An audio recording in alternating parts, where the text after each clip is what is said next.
What's up, y'all? It's a smoky 5 a.m. here in Fort Nelson, and you're gonna be wondering what you got planned today. Well, guess what? We got a special surprise for you. So here we go. Come along for an interesting ride, see what kind of adventure it is. Of course, you've seen it before, and it's in a beautiful setting. So come along for the ride. Navigator's steering the ship today, and we got Jacob coming along for a ride. So let's get into it. If we get a fire truck, maybe another fire truck. Maybe we got a grader. No, it gets better. If you guys don't recognize this place, we were boating here last year. This is the Coal River Lodge, and what we've just bought ourselves is right around the corner.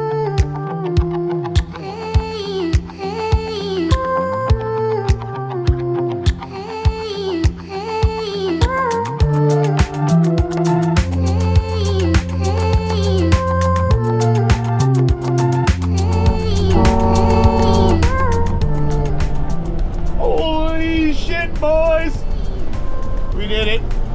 Oh, it needs work, man. I signed up for a lot of work, but she's a diesel pusher.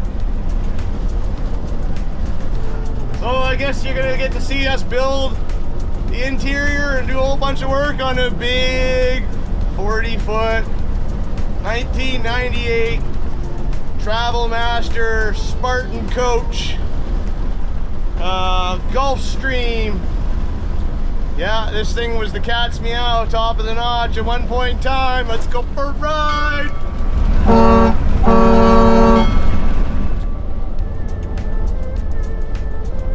I got no words, y'all. I got no words. Got a good 4 hours drive back to town to think about my life decisions and what exactly it is I've done. But I made a deal and I'll follow through with it, so I don't know. I don't know.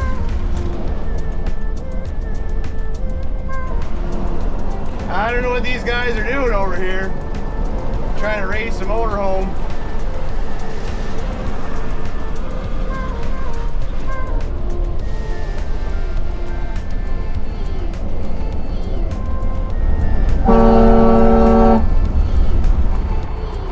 I don't know, there's this every time I pull out, there's this black Ford that's just right up my ass. So I can't increase the distance on my adaptive cruise control any more than I have. I mean, I could turn the cruise control down, I guess, but then you'd slowly lose me. At least if I have it cranked at 140, it sits there and maintains exactly the same speed as you. It's such a different experience.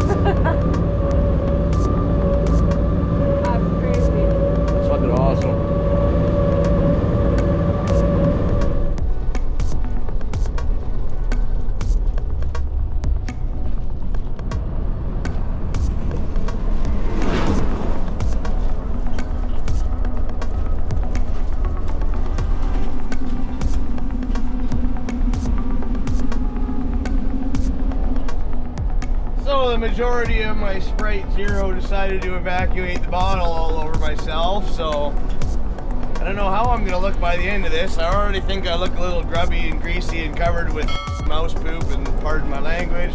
And now I got some Sprite Zero to help some of this dust and whatnot that's floating around inside this here bad boy collect on top of me too. So that's my update. We'll keep you in the loop, I guess.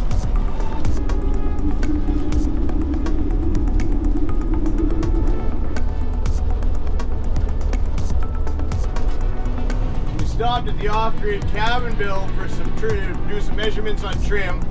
I didn't get no video. I don't know what I was thinking. I was too excited about getting a break out of here. But anyhow, stopped there.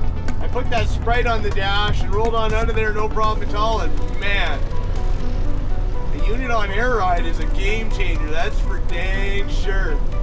Anyhow, My phone's been going off. We're just finally getting back into cell service. We're about an hour out of town yet, so if we catch anything else, we'll tune you back in. If not, I guess we'll see what the wife has to say when we get home.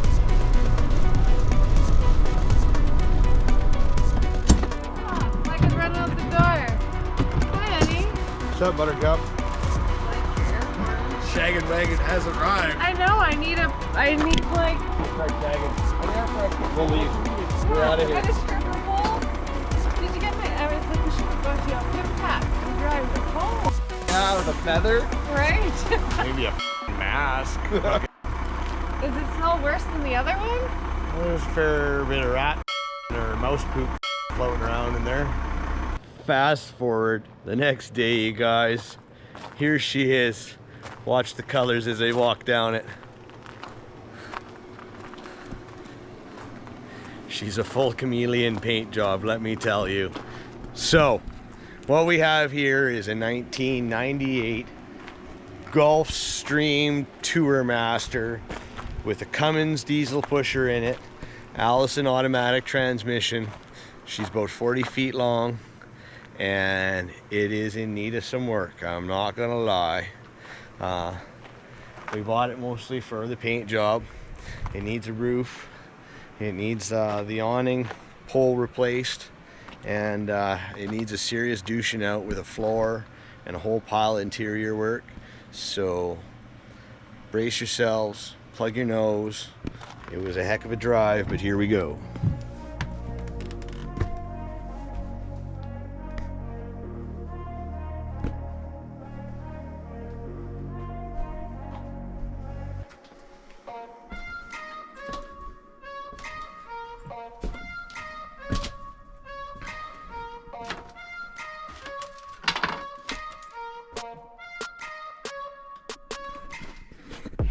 Don't mind the mess on the floor. We're throwing the whole pile of stuff out we're gutting the floor.